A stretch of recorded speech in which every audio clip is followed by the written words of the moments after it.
Venice, the floating city, the city of water, or the city of canals.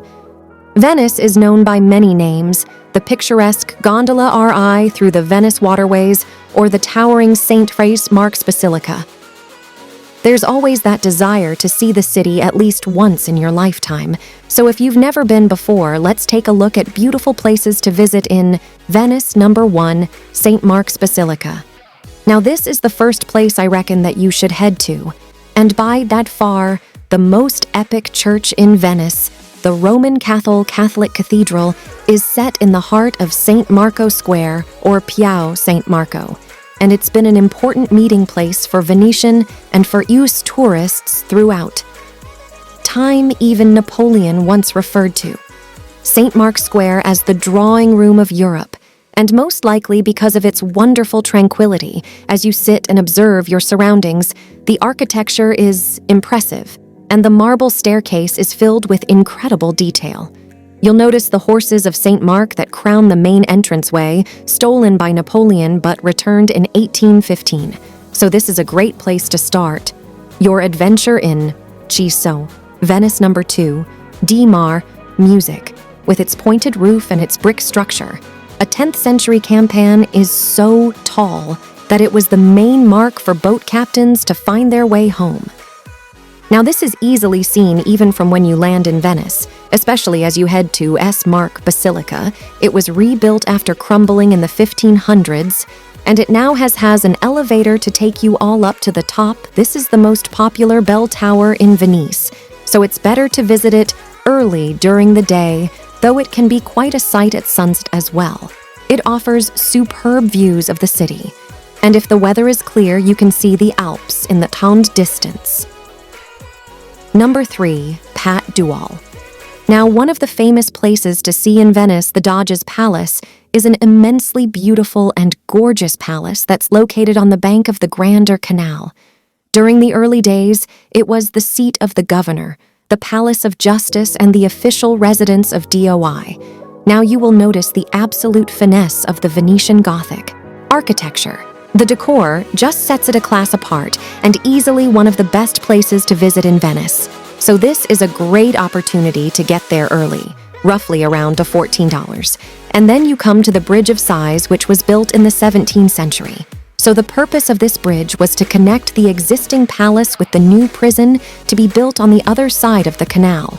And the name refers to the sighs that the convicts had who were on their way from the courtroom of the Pat Dual, and as they watch their freedom literally disappear under their feet from the bridge for the last time. Number 4, Grand Canal.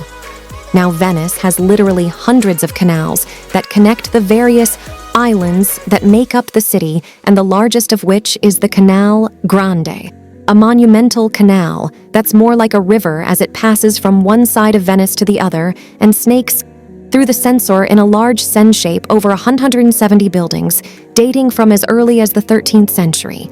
Lie in the banks of the canal and is a very important waterway in the city for hundreds of years.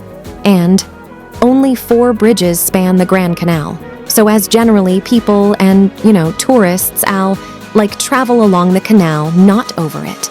Number 5, San Giorgio Maggiore. So this is one of the most photographed basilicas in Venice, and from Marx's Square, you can see this wonderful small island with the church and the bell tower. So the bonus of visiting this small island is that it's less busy than the ever-popular St. Mark's Square. So you can visit yourself with public transport, but I recommend that you download the official app, ACTV or AVM Venia, and you can find the exact timetables of the water buses, the pedo wind, and the best route from your home. Hotel number 6, Campo Santa Maria for Malmis auf Moa. Now this is one of the largest squares in Venice, and it is located in the Castello district. The square is bound by 3 canals: Santa Maria, Fossa, Pestrin, and Mond. No, but the most important building in the square is the Church of Santa Maria. And so, according to tradition, the church was built in 639 and then renovated just over 200 years later, and after that, it was damaged by a fire, restored again in 1106. The church was then rebuilt in 1492 in more of a Renaissance style, so there are so many important facts and interesting stories in regards to this area, so make sure that you spend some time there. Number 7. The Rialto Bridge. So it's one of Venice's most famous landmarks, a stunning arch bridge that spans the Grand Canal. It's not just a beautiful sight, but also a bustling marketplace where you can shop for souvenirs and enjoy the vibrant atmosphere of the city. But I would be lying if I said to enjoy the vibrant atmosphere of the city because it is packed like a can of sardines, but don't forget your camera for those picturesque views of Venice's iconic waterways. So it is super crowded in the summer. It is chock-a-block, jam-packed with so many people rubbing shoulders with strangers. Then this is the perfect attraction for you to visit during the baking summer. Next up is Arhar. Bano. Now, this is an island in the north of Venice, very near to Torello, and it's become one of the most visited islands for its colorful houses, and every so often, and it's compulsory, the neighbors paint the facades of their homes in the chosen color and are notified of the specific shade according to where the residence located. But a legend is told that the houses were painted bright and cheerful, colors so that sailors could see them on those gloomy and foggy days. But believe what you will, you only need around 1 or 2 hours to visit this island, since it's very small.